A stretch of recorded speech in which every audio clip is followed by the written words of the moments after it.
সুনীতি মণ্ডল, তাই তো? তুমি ওই লিপির ছোট বোন। বাড়িটা কোথায় বললা?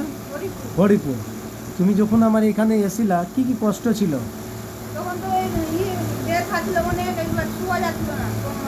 পেটের মধ্যে একটা ব্যথা আসতো, পেটে জ্বালা করছিল, আর না খেয়ে থাকতে পারছিল না। একটা সিজারের জায়গা ছিল বাচ্চা হওয়ার পরে, সেটাও ব্যথা করতো খুব। তো এই কষ্টগুলো তুমি বলেছিলা যে 2-3 বছর ধরে চলছে। হাঁটতে পারছিল না, ঘুমিয়ে থাকলে ঠিক আছে, নাহলে হাঁটলে বেশি হতো।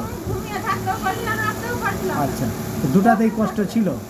তো এইবার এই ওষুধটা খাওয়ার পরে পেটের ব্যথাটা আছে কি? পেটের ব্যথাটা নাই। সিজারের জায়গাটা ব্যথা করছিল, ব্যথা আছে? ওটাও নাই। এখন একটা জিনিস কি আছে, যে ব্যথাটা এদিক থেকে ওদিক যাচ্ছে, টান টান ধরছে। যখন তুমি হাঁটছো তখন একটা পা থেকে আরেকটা পা চলে যাচ্ছে। খিদাটাও ঠিক আছে, ঘুমও ঠিক আছে। আচ্ছা চলো, ঠিক আছে, এইবার এটাও চলে যাবে। ঠিক আছে।